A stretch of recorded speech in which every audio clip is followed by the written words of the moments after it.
Ibu bapak, saudara-saudara, orang muda, remaja dan anak-anak yang terkasih, selamat pagi, shalom, damai sejahtera Tuhan menyertai kita semua. Hari ini hari Minggu, 25 April 2021, adalah hari Minggu Paskah keempat, yang adalah juga hari Minggu panggilan. Kita akan merenungkan bersama-sama Injil Yohanes bab 10 ayat 11 sampai 18.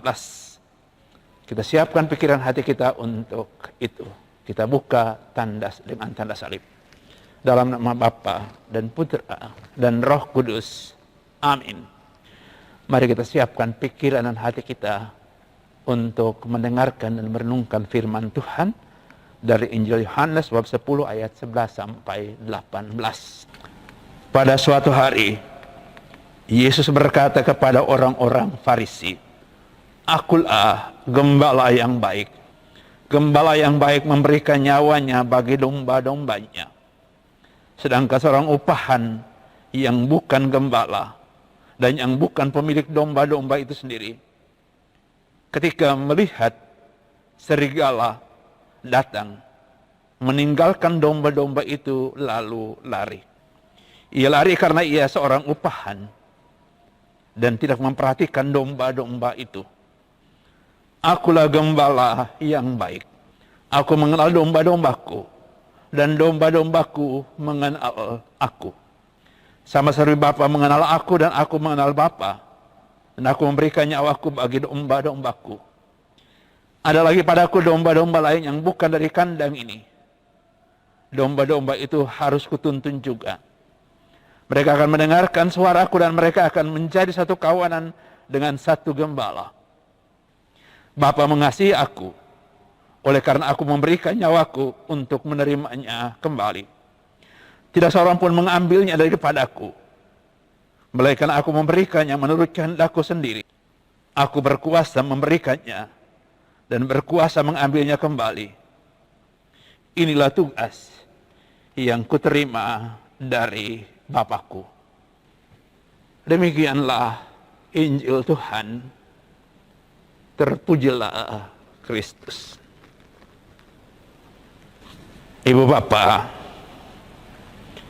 saudara-saudara, orang muda, remaja dan anak-anak yang terkasih, hari ini adalah hari Minggu panggilan. Nah, di hari Minggu panggilan ini, kita dapat bertanya, Tuhan, Engkau mau menyampaikan pesan apa kepada kami di hari Minggu panggilan ini? Ketika Engkau berbicara tentang dirimu sebagai gembala yang baik, yang memberikan nyawanya bagi domba-dombanya. Apa maksudnya? Apa yang Engkau mau katakan kepada kami ketika Engkau berkata, ada lagi padaku domba-domba lain yang bukan dari kandang ini. Domba-domba itu harus kutuntun juga. Mereka akan mendengarkan suaraku dan mereka akan menjadi satu kawanan dengan satu gembala. Tuhan tidak hanya melihat sebatas orang-orang Yahudi, tapi ia melihat jauh melampaui batas wilayah keyahudian. Melihat kepada orang-orang yang belum percaya tetapi akan percaya. Dan dia mengatakan, domba-domba itu harus kutuntun juga. Nah, kita juga bertanya, bagaimana Tuhan mau menuntun orang-orang yang bukan hanya dari tempat yang lain, tapi juga dari zaman ke zaman, sementara dia sendiri tidak lagi ada bersama-sama di bumi, di dunia ini. Sementara dia sendiri sudah kembali kepada Bapa. Nah, kita tahu bahwa Tuhan bekerja melalui Roh-Nya. Tapi Roh itu tidak bekerja sendiri, yang membutuhkan orang-orang yang bersedia menerima kehadiran Roh itu supaya kemudian siap diutus.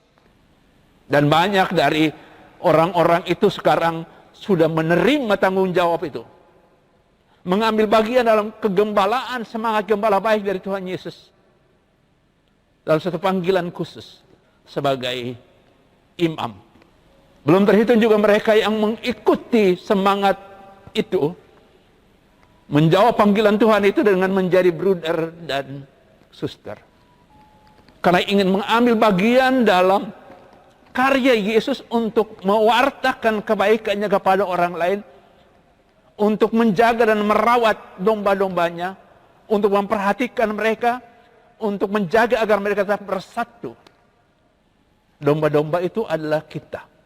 Domba-domba itu adalah semua saja yang karena percaya kepada Yesus menyerahkan diri dan mau bergabung dalam gereja yang satu, Katolik, Kudus, dan Apostolik. Gereja ini membutuhkan gembala-gembala. Nah, pesannya untuk kita sekarang apa? Di hari Minggu panggilan ini. Supaya kalau kita tidak mendorong anak-anak kita untuk menjadi imam, kalau kita tidak berani untuk itu, kita menunjukkan dukungan kita kepada anak-anak dari keluarga-keluarga yang berani menyerahkan anaknya untuk menjadi imam, bruder, dan suster. Mendoakan mereka, tapi juga melihat bagaimana caranya supaya bisa membantu agar orang-orang ini yang mau menyerahkan diri kepada Tuhan sebagai calon-calon gembala boleh mendapatkan bantuan secukupnya agar pendidikan mereka dapat berlangsung sehingga mereka dapat menjadi imam yang baik, menjadi bruder dan suster yang baik. Maka mari kita berdoa khusus untuk orang-orang ini, para calon imam, calon bruder, calon suster, supaya oleh doa-doa kita mereka kemudian dengan teguh hati mau tetap berjalan di jalan itu. Kita berdoa juga untuk para imam, bruder dan suster yang sudah menjadi imam, bruder dan suster supaya tetap setia. Setia mewartakan kebaikan Tuhan, mewartakan semangat gembala baik dan murah hati melalui cara hidup mereka. Kita bukan hanya sekedar berdoa, tapi ikut memikirkan bagaimana supaya pembinaan mereka yang merupakan calon gembala baik dan murah hati itu sungguh-sungguh dapat berlangsung secara finansial. Tapi juga mendukung para imam, bruder dan suster yang sudah ada supaya mereka tetap setia dengan memberikan perhatian yang secukupnya. Bukan hanya sekedar berdoa, tapi memperhatikan mereka, hidup mereka, pelayanan mereka supaya tetap berlangsung. Mari kita berdoa untuk itu. Tuhan memberkati kita semua dalam nama Bapa dan Putra dan Roh Kudus. Amin.